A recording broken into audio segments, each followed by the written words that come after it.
আর নবম গ্রেডে শুধুমাত্র বিএসসি প্রকৌশলীরা মানে নিয়োগ পাবে। আমাদের দাবিগুলো কেন যৌক্তিক এবং কেন মেনে নেওয়া উচিত? আচ্ছা, প্রথমত আমরা হচ্ছে এসএসসি এইচএসসি তারপর কঠিন অ্যাডমিশন দিয়ে একটা প্রতিষ্ঠানে চান্স পাই, তারপর আমাদের প্রচণ্ড পরিশ্রম করে পাশ করে বের হতে হয়। এখন আপনারাই আমাদেরকে বলেন যে কিভাবে আমাদের পজিশন আর একটা এসএসসি পাস ডিপ্লোমার পজিশন সেম হতে পারে? এটা কি হওয়া যৌক্তিক কোনোভাবে? ওরা থাকবে মানে ওদের পজিশন আমাদের পজিশন সেম হওয়া উচিত না।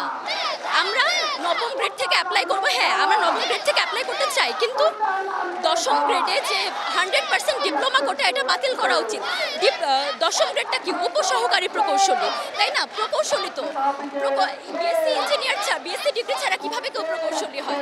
তাও তো আমরা বলছি না যে দশম গ্রেডে ডিপ্লোমাদের অ্যাপ্লাই করা একদম বাতিল করে দেওয়া হোক, এরকম আমরা বলছি না। আমরা বলছি যে 100% ডিপ্লোমা কোটা বাতিল করা হোক, বিএসসি এবং এমএসসি সমমান ডিগ্রিধারীরাও যেন অ্যাপ্লাই করতে পারে, এটাই।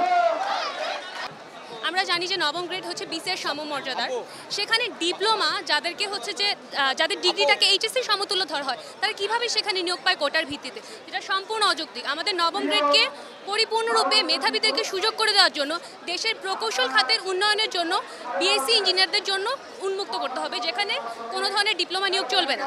এবং দশম গ্রেডে যেটাও হচ্ছে যে খুব মানে ভালো পদমর্যাদার একটা চাকরি, যেখানে আমরা দেখি যে 13তম গ্রেডের জন্য বিএ কিংবা বিএসসি কিংবা হচ্ছে কমার্সে আমাদের গ্র্যাজুয়েশন ডিগ্রি লাগে, সেখানে কিভাবে দশম গ্রেডের একটা চাকরিতে ডিপ্লোমা বা এইচএসসি সমতুল্যরা নিয়োগ পায়? তো আমাদের মনে হয় যে দশম গ্রেড সবার জন্য উন্মুক্ত করে দিতে হবে, আর নবম গ্রেডে শুধুমাত্র বিএসসি প্রকৌশলীরা মানে নিয়োগ পাবে। আর এছাড়া হচ্ছে যে অবৈধভাবে যে পদোন্নতি, সেটাকেও বন্ধ করতে হবে।